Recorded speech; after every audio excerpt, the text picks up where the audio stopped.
परिचय। जब भी हम किसी वस्तु को गति प्रदान करते हैं, जैसे अपनी पेंसिल का प्रयोग लिखने में करते हैं या फिर हम चलते हैं, तो हम बल का प्रयोग करते हैं। जरा सोचो कि कितनी बार हम अपने कागज को खो देंगे अगर जड़त्व इसको स्थिर नहीं रखता। उद्देश्य। इस पाठ के अंत में आप निम्न करने में सक्षम हो जाएंगे: बल को परिभाषित करना, संतुलित एवं असंतुलित बल में भेद करना, न्यूटन की गति के नियम समझना, वस्तु पर लगाए गए बल तथा उसकी गति की अवस्था में संबंध ज्ञात करना, संवेग संरक्षण को समझना।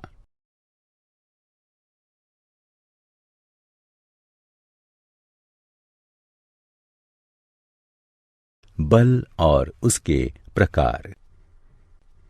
जब किसी वस्तु पर बल का प्रयोग होता है तो वह वस्तु की दिशा, गति या आकार में परिवर्तन का कारण होता है। अतः बल को इस प्रकार परिभाषित कर सकते हैं: बल कोई भी प्रभाव होता है जो किसी वस्तु की गति, दिशा या उसके आकार में परिवर्तन करता है। बल एक सदिश राशि है। बल दो प्रकार के होते हैं: संतुलित एवं असंतुलित बल। जब किसी वस्तु पर दो बल विपरीत दिशा में लगते हैं किंतु फिर भी वह वस्तु अपनी स्थिति परिवर्तित नहीं करती है, तो उसको संतुलित बल कहते हैं।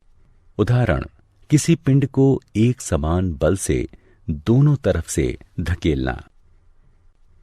असंतुलित बल वह बल है जब किसी वस्तु पर एक समान विपरीत बल नहीं लगता किंतु फिर भी वह वस्तु की स्थिति को परिवर्तित कर देता है।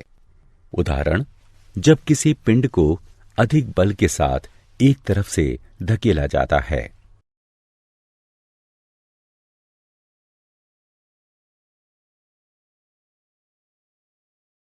न्यूटन का गति का प्रथम नियम।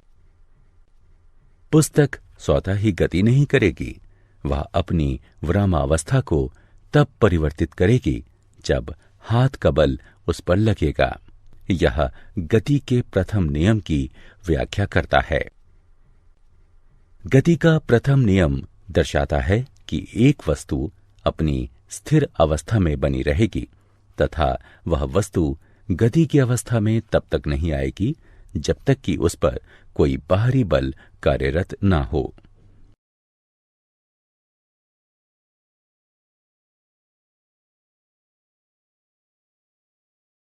न्यूटन के गति के प्रथम नियम के उपयोग। जब एक मोटर बस अचानक चलती है तो यात्री जड़त्व के कारण पीछे की तरफ झुक जाते हैं। यात्री विरामावस्था में तब भी रहने का प्रयास करते हैं जब मोटर बस गतिमान होती है। जड़त्व वस्तु का वह गुण होता है जिसके कारण वह अपनी विरामावस्था या एक समान गति में परिवर्तन का विरोध करता है। द्रव्यमान किसी वस्तु के जड़त्व की माप है। किसी वस्तु का द्रव्यमान जितना अधिक होगा उसका जड़त्व भी उतना ही अधिक होगा। उदाहरण: जब मोटर कार अचानक से रुकती है तो चालक जड़त्व के कारण आगे की तरफ झुक जाता है। जड़त्व के कारण ही यात्री गतिमान अवस्था में तब भी रहने का प्रयास करते हैं जब मोटर बस रुक जाती है। न्यूटन का गति का दूसरा नियम। न्यूटन का गति का दूसरा नियम दर्शाता है कि किसी वस्तु पर लगने वाला बल उस वस्तु के द्रव्यमान तथा लगाए गए बल की दिशा में उत्पन्न त्वरण के सीधे समानुपातिक होता है। F बराबर m गुणा a, जहां F बराबर बल, m बराबर द्रव्यमान और a बराबर त्वरण है। बल के मात्रक। बल का SI मात्रक न्यूटन है। न्यूटन को इस प्रकार परिभाषित कर सकते हैं कि 1 न्यूटन किसी 1 किलोग्राम द्रव्यमान वाली वस्तु में 1 m/s वर्ग यानी मीटर प्रति सेकंड वर्ग का त्वरण उत्पन्न करने के लिए लगाए गए बल के बराबर होता है। मात्रक बराबर kg m/s वर्ग यानी किलोग्राम मीटर प्रति सेकंड वर्ग या न्यूटन। 1000 किलोग्राम द्रव्यमान वाली वस्तु में 0.5 m/s वर्ग का त्वरण उत्पन्न करने के लिए आवश्यक बल की गणना करो। F बराबर 1000 गुणा 0.5 बराबर 500 न्यूटन बटे kg m/s वर्ग।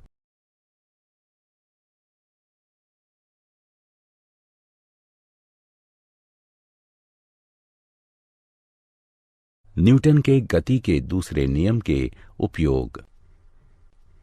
क्रिकेट में खिलाड़ी गेंद को पकड़ने यानी कैच करने के साथ अपने हाथ को नीचे लाते हैं, क्योंकि इससे गेंद का त्वरण घटता जाता है तथा गेंद को रोकने के लिए बहुत कम बल लगाना पड़ता है एवं इस प्रकार खिलाड़ी के हाथों में कोई चोट नहीं लगती। संवेग। गति में द्रव्यमान को संवेग कहते हैं।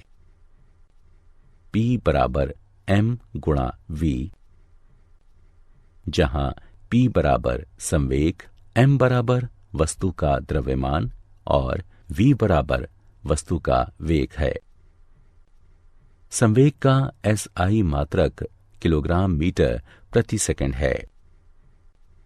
अतः द्रव्यमान तथा वेग के संयुक्त प्रभाव को संवेग कहते हैं। यह एक सदिश राशि है। किसी वस्तु के संवेग में परिवर्तन उस वस्तु पर बल की दिशा में लगने वाले असंतुलित बल के समानुपाती होता है।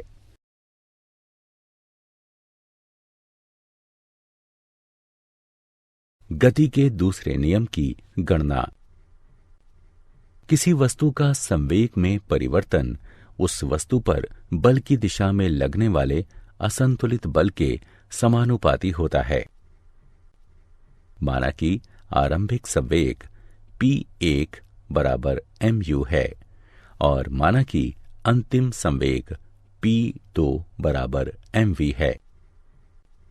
अतः संवेग में परिवर्तन की दर बराबर होगी m गुणा v घटा u बटे t के।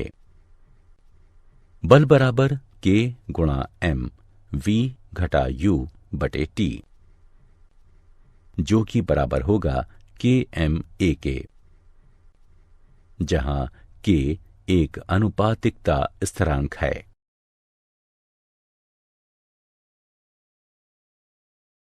न्यूटन का गति का तीसरा नियम। जब एक वस्तु दूसरी वस्तु पर बल लगाती है तब दूसरी वस्तु भी पहली वस्तु पर समान एवं विपरीत बल लगाती है।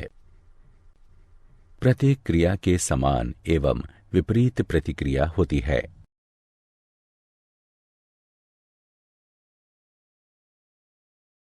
न्यूटन के गति के तीसरे नियम को समझने के उदाहरण। हम चलते कैसे हैं? जब हम जमीन पर चलते हैं तो हमारे पैर जमीन को पीछे की तरफ धकेलते हैं तथा बदले में जमीन हमारे पैरों को आगे की तरफ धकेलती है। तोप पीछे क्यों हटती है?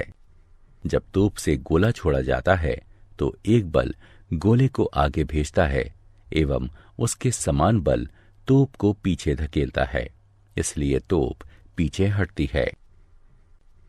जेट हवाई जहाज और रॉकेट।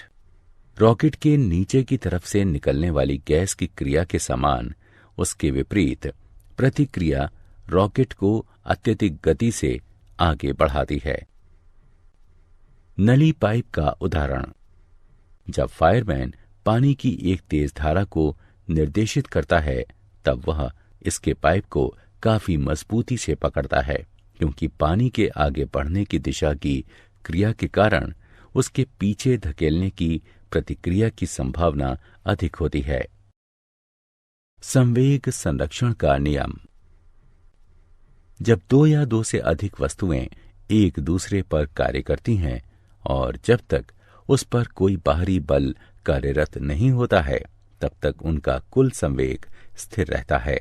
इसको ही संवेग संरक्षण का नियम कहते हैं। संवेग को ना कभी बनाया जा सकता है या और ना कभी नष्ट किया जा सकता है। ये भी संवेग संरक्षण का सिद्धांत कहलाता है। माना कि दो वस्तुएं जिनका द्रव्यमान क्रमशः ma एवं mb है, एक दिशा में प्रारंभिक वेग ua एवं ub से गतिशील है तथा उनका अंतिम वेग क्रमशः va एवं vb है। गेंद A के संवेग परिवर्तन की दर FAB बराबर ma va घटा ua बटे t। गेंद B के संवेग परिवर्तन की दर FBA बराबर mb vb घटा ub बटे t। गति के तृतीय नियम के अनुसार प्रत्येक क्रिया के बराबर तथा विपरीत प्रतिक्रिया होती है। इस प्रकार जब दोनों वस्तुएं टकराती हैं, तब लगने वाला बल होगा FAB बराबर घटा FBA। इसे सुलझाने पर हमें यह प्राप्त होगा। यहां MAUA जमा MBUB टक्कर से पहले का कुल संवेग है तथा MAVA जमा MBVB टक्कर के बाद का कुल संवेग है। जब वस्तुओं पर कोई बाहरी बल नहीं लगता है, तो दो वस्तुओं की टक्कर से पहले के संवेगों का कुल योग टक्कर के बाद उनके संवेगों के योग के बराबर होता है। संवेगों शब्द संवेग का बहुवचन है।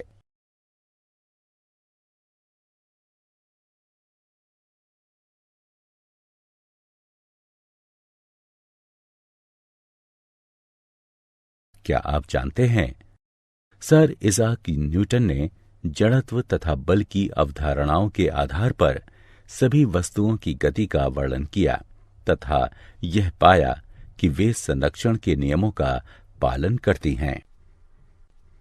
जब किसी बिंदु कण पर लगने वाला कुल बल शून्य होता है, तब वह संतुलन में होता है। किसी निकाय में जब वस्तुएं विभिन्न वेगों से गतिशील होती हैं, तब यह पता लगाना मुश्किल होता है कि कौन सी वस्तु गति में है और कौन सी वस्तु स्थिर है। इस वाक्यांश को तकनीकी रूप से दूसरे शब्दों में कहें तो भौतिकी के नियम हर जड़त्वीय आदर्श सिद्धांत में समान होते हैं, अर्थात ये गैलीलियो रूपांतरण द्वारा संबंधित सारे फ्रेमों में समान होते हैं। गुरुत्वहीन वस्तु जब पृथ्वी की चारों तरफ की कक्षा में नीचे गिरती है, तब न्यूटन के गति के नियम इन स्थिति में ज्यादा प्रत्यक्ष होते हैं।